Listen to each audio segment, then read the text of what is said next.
Hi everyone. Today we'll look at how to add a motion view model in HyperStudy. So previously we are aware of adding a parameterized file model or a hypermesh model, and some of you may be aware with the step of adding a SimLab model. But what about motion view? So in today's how-to video, we'll talk about that. So let's click motion view model and just add it into HyperStudy. In resource, we'll click on the MDL file which is required by MotionSolve, right? So the resource to the HyperStudy model becomes an MDL file.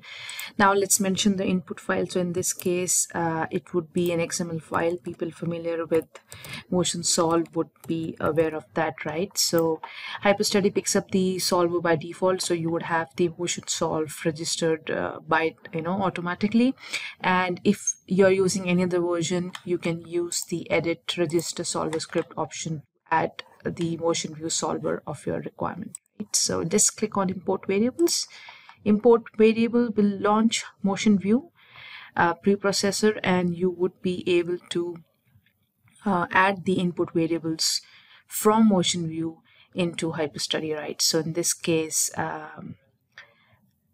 what we have to do is we have to look for a solver variable, which would be theta, and in value it will be this particular value. Just click on add and OK, and then the variable gets added into HyperStudy. Now it's up to the user to either modify these values or stick to the default. So these are by 10% variation, but we'll go ahead and modify the lower and the upper bounds.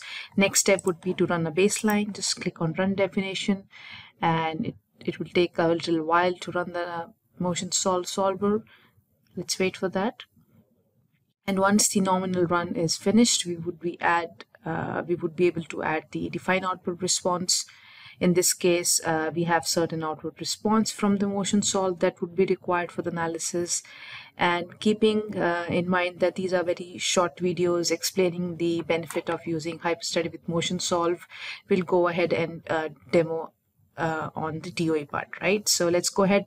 The model execution has finished. As you can see in the directory, it has created these files. Now click on define output response. We'll use a shortcut here, which is file assistant, right, which directly points to the M1 folder, and we'll select the MRF file automatically. It reads the hypergraph readers. Let's click on next.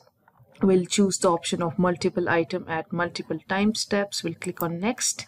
In this case, let's select marker velocity, and we want to take the pendulum body from ground body. This is the output response that we need to add, right? So we'll select for both, and in this case, just we'll click on next.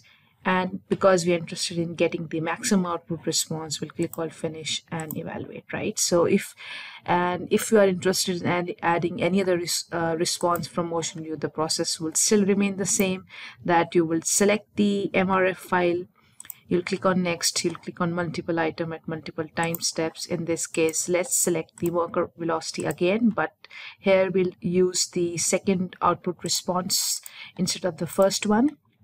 And in the components, let's select VZ instead of VM, right? Just to indicate there's a difference in the value. We'll click on next, and again we can use a slice data, but there are a lot of data points, so we'll stick to basic, and we say we need the maximum of it. So we have two values. One is 4.79 and one is 1.59, pointing to different directions.